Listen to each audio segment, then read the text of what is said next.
Hello and welcome back to Always Patriot, the John Jay Soccer Podcast. This is episode 6. I am Brendan Horton, as always, joined remotely today by Coach Robert Seipp. What's up, Coach?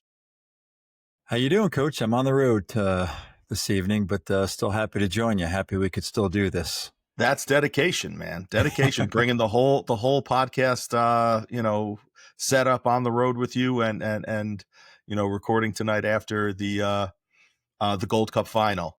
Yeah. A little disappointing there, right? We lost 2-1 to Mexico, but got to give the guys on the field their credit for working hard, giving it their best.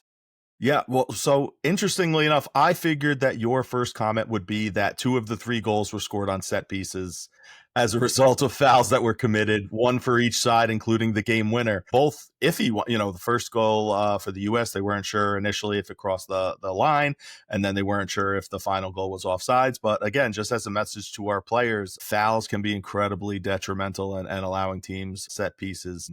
I'll get into our game earlier this afternoon and again how the best chance that our opponents had was again on a set piece. So it's a message that our players, parents are going to continue to hear us hammer home and sound like a broken record. But that's because we believe so much in it, and we've lived through so much of it over the years, as we've mentioned kind of previously, and I'm sure we'll continue to mention again more in the future. Yeah, we've definitely been burned by fouls. Another thing that just drives me crazy watching the end of that U.S. Mexico game is the U.S. team just fouling the Mexican guys. I think a couple guys ran over the backs of guys. I mean, that's a minimum of 30 seconds lost when you foul the opposing team, and then they take their sweet old time to restart it. Everybody's yelling at the ref. How about this? Just don't foul them, right? Just don't foul them, and Right. just let the play continue, and maybe you can regain possession. But you commit a foul, you kick the ball out of bounds, you've lost a minimum of 30 seconds, if not a minute. So, and I understand it from a player standpoint. You're frustrated. It's the end of the game. You're tired. But boy, if you want to give yourself the best chance to win in the general flow of play, you can't be committing fouls where you're giving the opposing team set pieces, right? You're giving them 10 yards of space with no pressure on them to serve balls in or to shoot balls at your goal. And yeah, we have been on, unfortunately, the wrong side of those through our John Jay Soccer coaching career. And especially at that level where players are so precise and lethal with the ball set at the ground and so unbelievable in the air with their heads. And even at our level, at the high school level, we have been punished time and time again. But sometimes a lot of players, especially high school age players, let those frustrations kind of win out, especially when they're down. And you see it happen even at the national level. It's incredibly frustrating.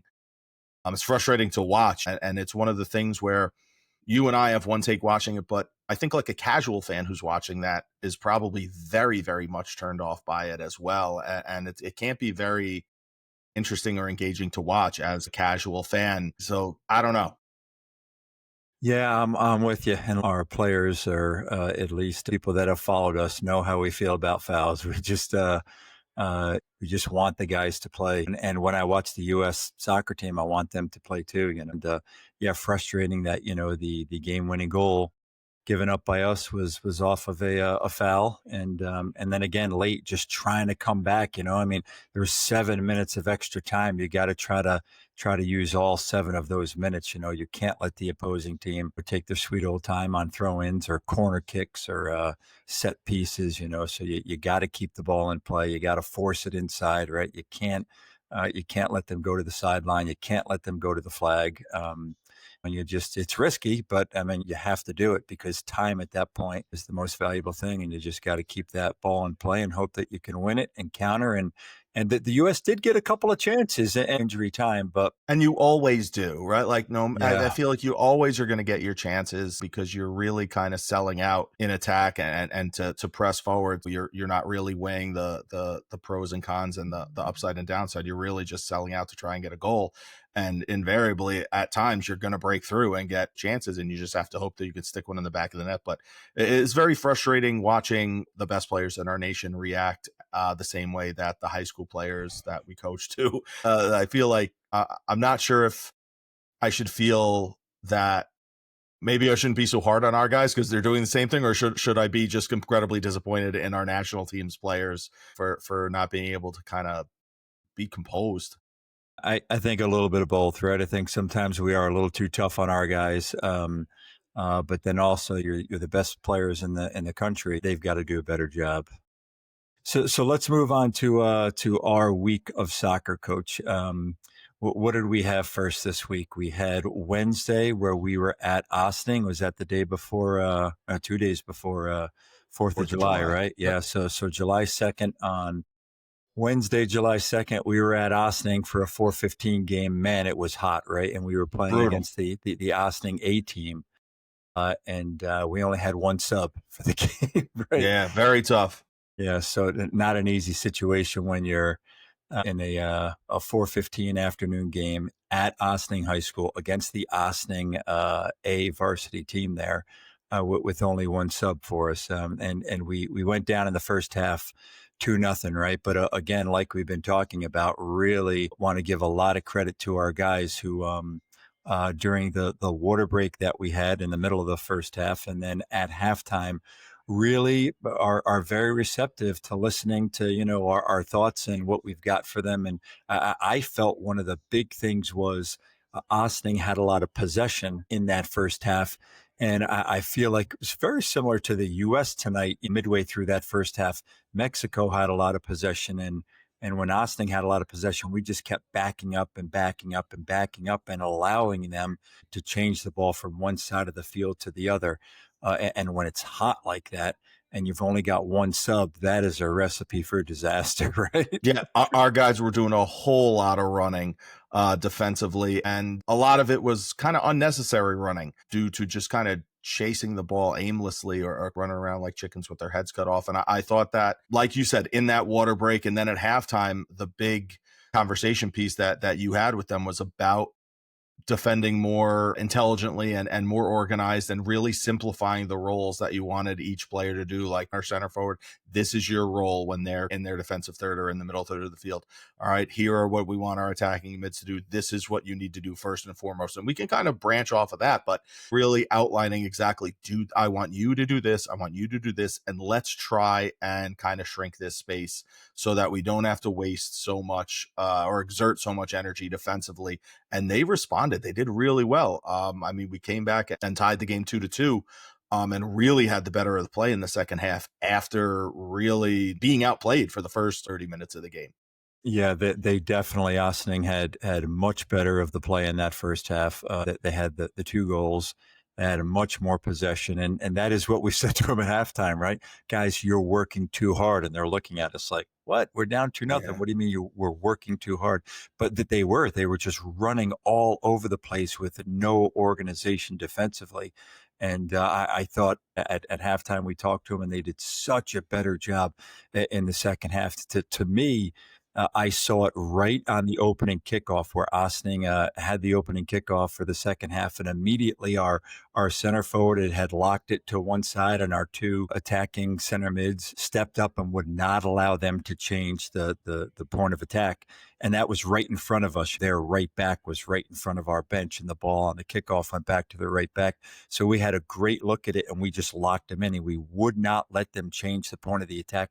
We wouldn't let them swing the ball from side to side. And they did it. They went all the way back to their goalkeeper to do it.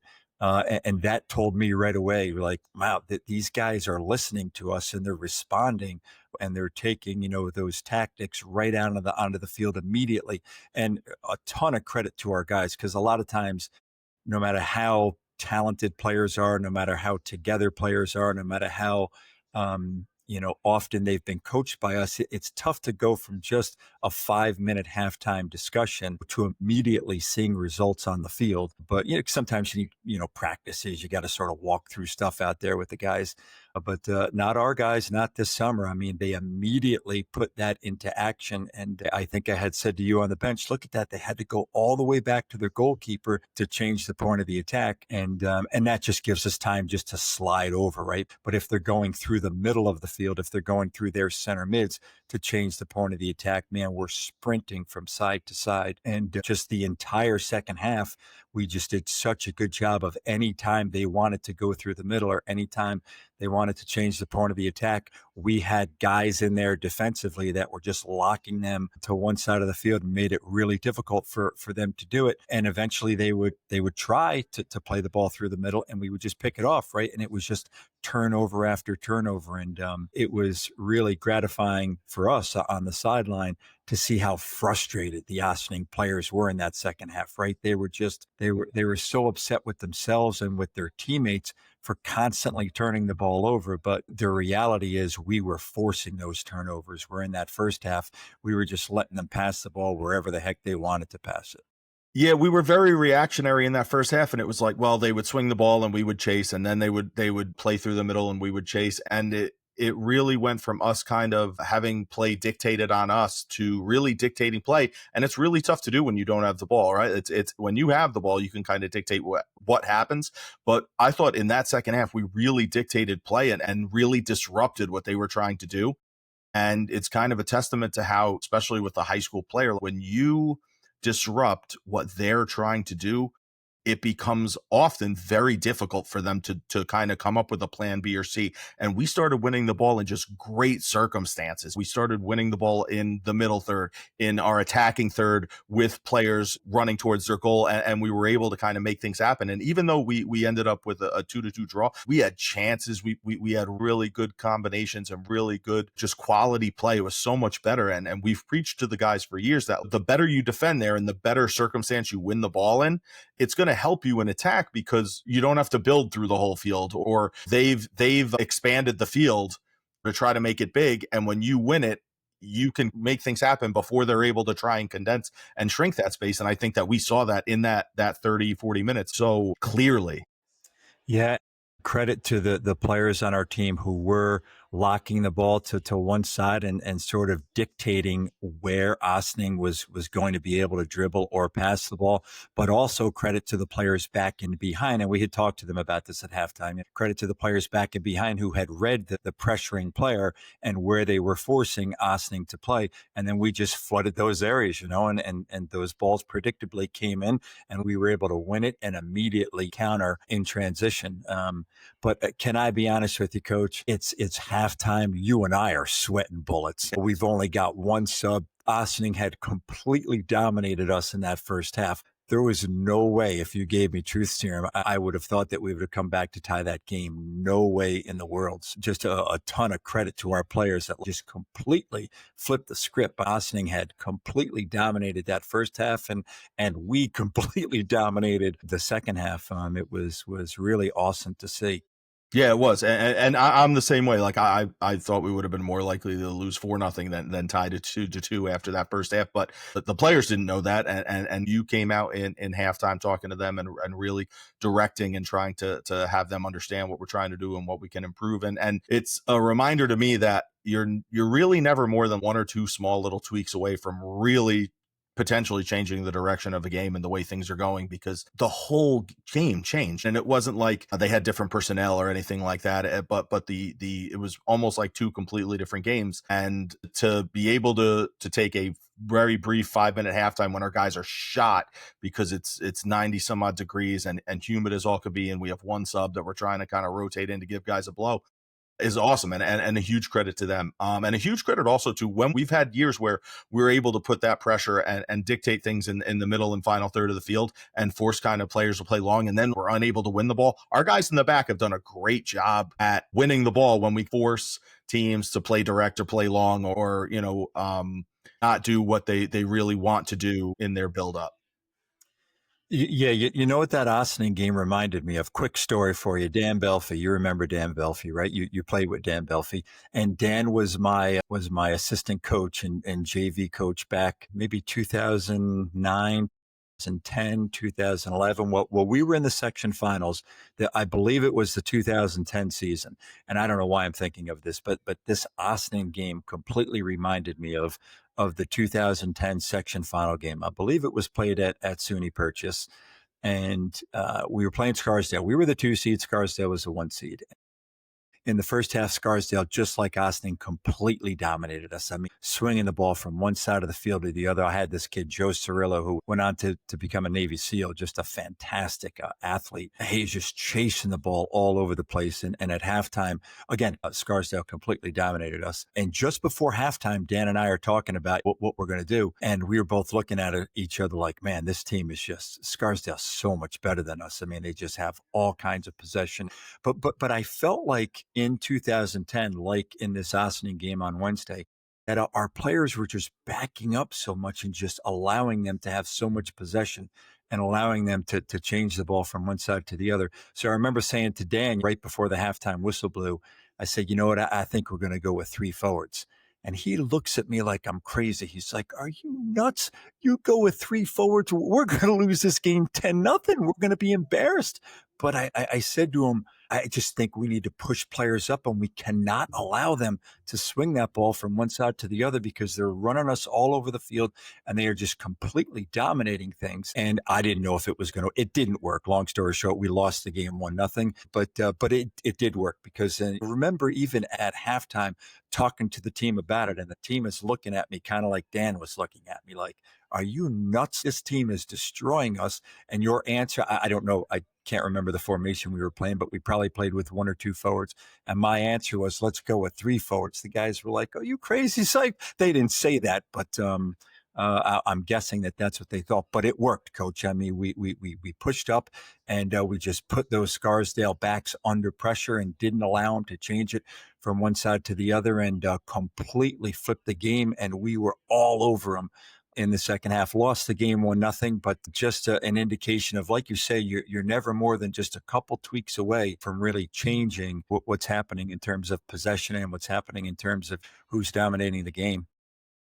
Yeah, absolutely. It's great that you can have that and you see that, and players may not see it, but as long as they're willing to accept that that's the plan that we're going forward with and give it a shot, and they can see that it can work. And we have that in this group of guys, which is great. And it sounds like you had it in 2010 as well.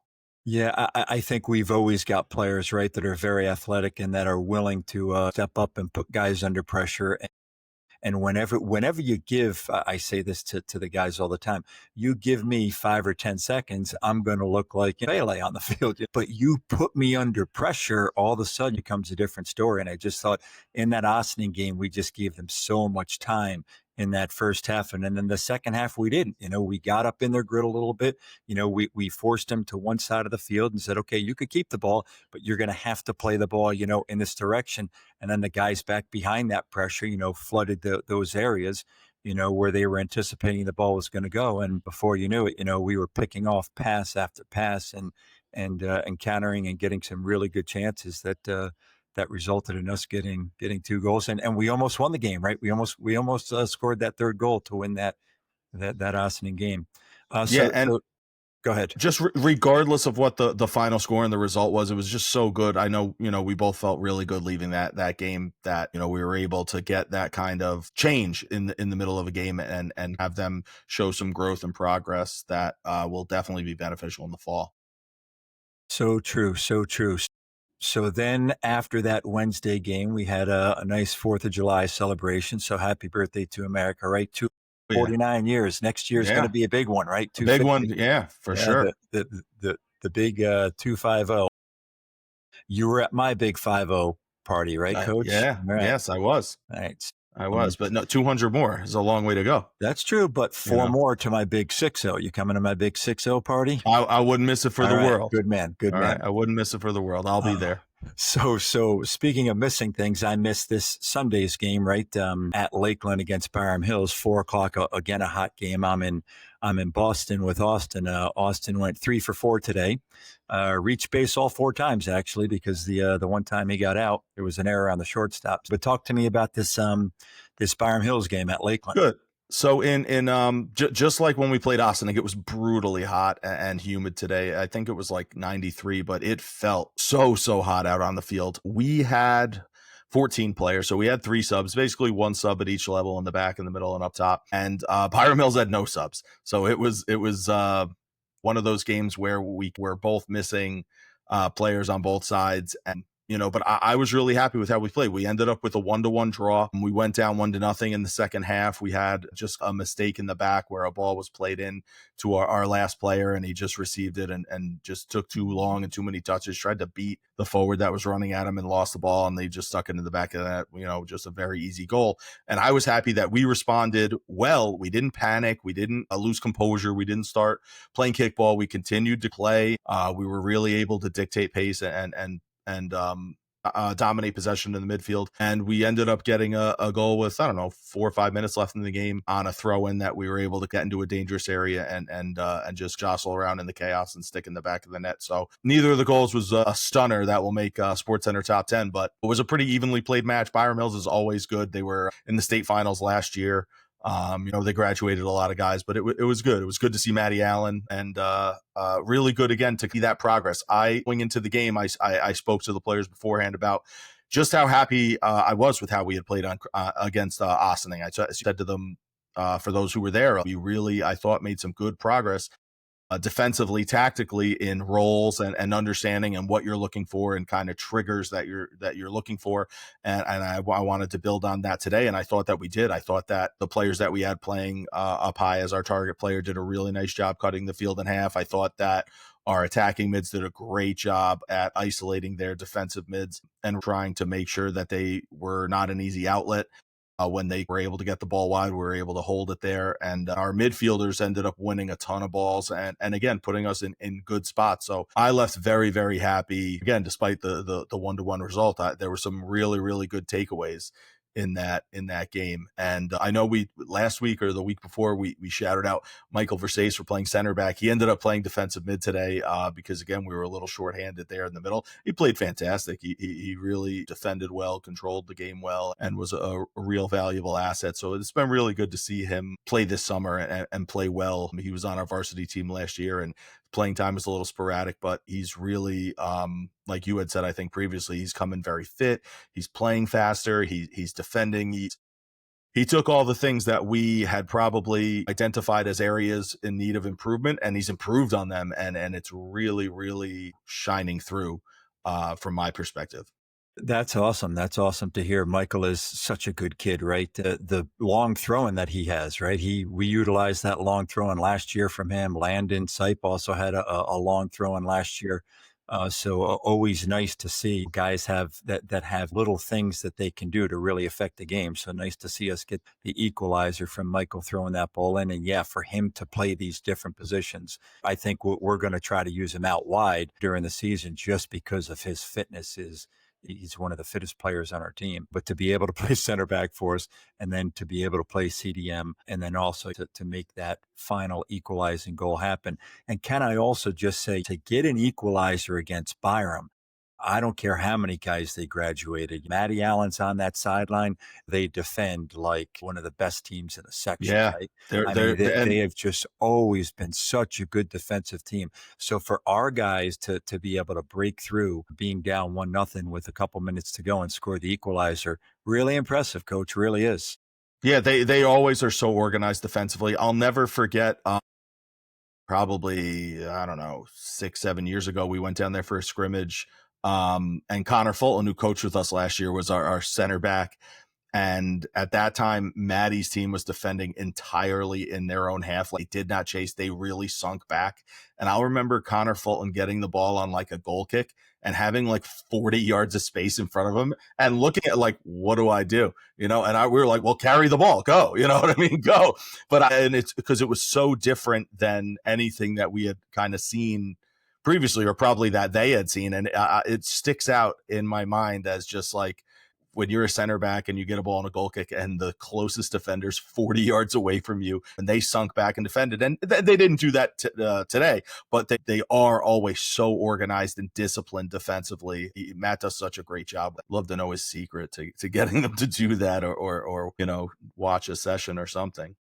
Yeah, he's such a great coach, right? Matty Allen. I mean, he really does such a great job with Byram Hills year in and year out. But yeah, what we always notice, you and I, anytime we play them, scrimmage them, or watch them play, is just how organized they are defensively. And he'll like that. I'll say this: if it wasn't for private schools being in the state tournament, he'd be a 2-time state champion. Wow. Wow. He's lost two finals to two private schools, and I know he's been pretty vocal about his displeasure in that. And I mean, I agree with him for what it's worth. It is the New York State Public High School Athletic Association, right? I mean, that is the state title that we're all after. So yeah, it sort of doesn't make sense to me either. I mean, I understand.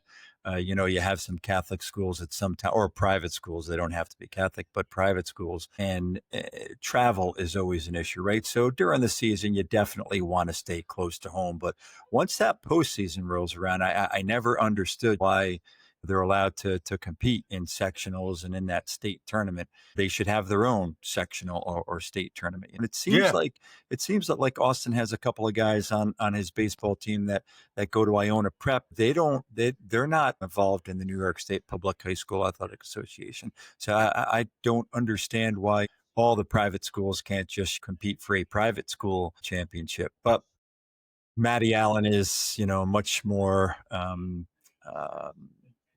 equipped to fight that fight than we are. He certainly and understands he's it better certainly than we do. prepared. The example that I remember, I want to say it was this last fall, and one of the classes for the football state championship was Christian Brothers Academy against Christian Brothers Academy. I think it was Syracuse versus Albany, and it was just two CBAs playing against each other in the state Oh, finals. wow. And it was like, what are we doing here? Right. Right. Like, does nobody recognizes that there's an issue here? I'm sure that'll upset some people if they're listening, but whatever, I don't care. Yeah. Yeah. I mean, yeah, maybe it does upset people. And I've got nieces and nephews that attend Lords and compete for Lords. So Lords is one of the private schools. But again, I have no problem with during the regular season. Lords is very close to Spack and Kill. Why shouldn't they be in the same league? I mean, it wouldn't make sense for them to not play each other twice during the year. But once you get into playoffs, Spack and Kill is drawing from such a small area. Spack and Kill is a Section 9 school, and Lords is drawing from a huge area, right? That They have across the players from river. John Jay, right? Yeah. East Fishkill, yeah. Right. East Fishkill High Park across the river, Highland. So it just doesn't make sense. But a topic for another day, I guess, or another podcast. 1 week we'll get them on here and let them get going, and really let them rip. All right. But back to the game. I was really happy. I thought our outside guys are really starting to understand where we want them to be, and I can see them checking their shoulders to see if they're in the right block line. And specifically today, Chris Mollicone and Julian Lurs did a really nice job out wide for us, both defensively and in possession. Trying to get the ball wide, trying to find the space, defending really well, defending organized, picking balls off, understanding when they needed to step up and pressure and things like that. So that was really good to see. And we were looking for our center forward, our target. We were finding them, guys in the midfield, even guys in the back. We're finding. We had Martin Caceres and Patrick Bovan up there, and they had a center back who looked like he could have been one of their dads. So it was just this big, strong kid in the back, and they did a really nice job of holding their own and not conceding space and getting it at their feet and playing off of them. So there was a lot of positives to take away from today. And I was very happy with that. And that's what the message that I conveyed to them at halftime and at the end of the game, like, hey, I thought you guys played really well. In the first half, and just like you said at Ossining, right? In the first half, we really didn't have many chances. It was pretty even, kind of back and forth. And at halftime, I was like, guys, okay, we're kind of really doing what we want possession wise, but we're not really combining to get anything worthwhile in the final third. Like, we really haven't had much there. Can we maybe get the ball wide? Maybe we should have told you at some point that that's what we want you to try and do. And they did, to their credit. They did in the second half. They did a nice job of getting some chances, getting around the edge. We had some balls played across, and entering the penalty area through the vertical sides and getting some balls across that just kind of missed the mark, or we had some balls fly over the bar just wide. But it was good. It was, again, very encouraging as a coach to see progress being made. As kind of we enter through the first week of July. That's awesome. Awesome to hear, Coach. Love it. So I'm looking at our schedule for the upcoming week. Wednesday, July 9th, we are at Ossining for an 8:45 kickoff against Croton Harmon, their B team. And then Thursday, we've got practice 8 to 9:30.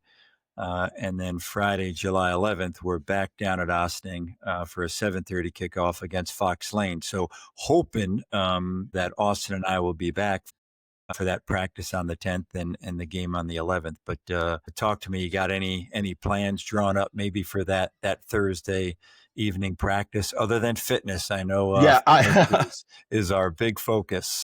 Interestingly enough, that's the only piece I have really ironed out is the fitness. There's going to be a lot of full fields, a lot of shuttle runs and things like that I pulled from our fitness blueprint, one of the endurance workouts that kind of Coach Axelson and I modified from the Stanford fitness packet that they use. So that piece is done. Otherwise, I'm actually, believe it or not, now that we don't play till Wednesday, so I have the next 2 days to really kind of think about that. And I'm not sure. I do want to work on some possession, but I may do some kind of working to continue to reinforce that defensive organization. So we'll have to talk a little bit more off air and see what we want to accomplish. And then interesting to see how many guys we're going to have show up to that. The weather is also not in our favor. 9 of the next 10 days have rain in the forecast, at least for some of it. So we'll see. But I'm excited to get back out there because, like you said, we missed last Thursday with the 4th of July weekend. So I'm pumped to get back out there with the guys and see what we can work on.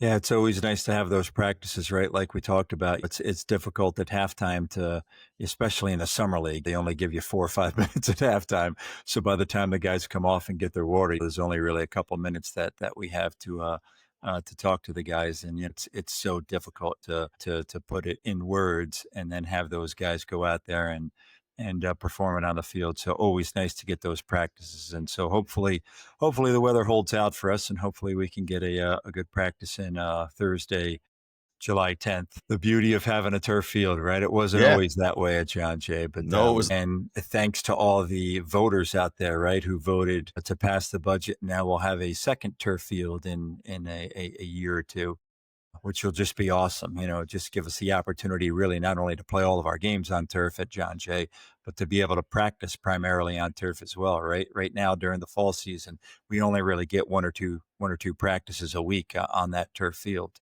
Yeah, I can't wait for the James Caswell Memorial Field to be turf. All right. I am super excited and looking forward to that. I hope it'll be fall 2026. That's kind of my fingers crossed that by then we'll have that. And that'll be, how great will it be to have that be on that field that's been memorialized for James that we can play on again. That would be awesome. That would be awesome. Can't wait. Well, at some point it's going to happen, but yeah, if it could happen in the fall of 2026, that'd be super. Yeah. So Coach? yeah, that's it. It's kind of a short week. I'm excited to get back out there. I'm hoping to be able to get in there between the raindrops, and hopefully you and Austin can get back in town and we can hit the ground running. I'm glad to hear that he did well today, but I want him out there in the John Jay Soccer shirt scoring goals for us, and I need you on the sideline by me because I don't know. I second guess myself more than anyone on earth, I think. Don't do it, Coach. You Yeah. do a fantastic job covering for me all the time. I was joking. We were joking with Tim, I think, a week or two ago, that you're really the head coach and I'm the assistant. And Tim had said, we'll say you're both co-coaches. But yeah, we certainly work well together. That's for sure. And I've got the schedule pulled up here now that we're talking about the James Caswell Memorial Game that we have every year. What is that? September 27th. Is that a Saturday night? Yeah, Saturday night Saturday night against Ketchum. Yeah, 6 o'clock at night. Yeah, Ketchum was able to move the game with us to make that game work, and thanks to them, because it's a game that we love every year having it, and the sooner we can let people know about that, the better. It's a great event and a great night, that really helps us keep the memory of James alive and well in the John Jay Soccer community. yeah, and his father Steve does such a good job on Local Live, right, announcing for us. He's just the best, and that week's going to be a great week for us because on Friday, September 26th, it looks like we host Arlington at 4:30, and then the next day, Saturday, September 27th, we host Ketchum at 6 o'clock in that Caswell Big Memorial weekend. Game. Yeah, Big that'd be weekend. awesome. That'd be awesome. Yeah. Always nice to play Arlington and Ketchum back to back. Yeah, absolutely. Good, some great tests early in the year. All right. Well, congrats again today, Coach, on the tie against Byram, and Thank you. looking forward to our games Wednesday and Friday, and practice on Thursday. Sounds good. We will talk soon, and finish up out there and get home safely. All right. Yep, will do. Appreciate it. All right. We'll see everyone next week. Thank you very much for tuning in. All right. For Coach Seipp, I'm Brendan Horton. See you guys next week. Bye-bye.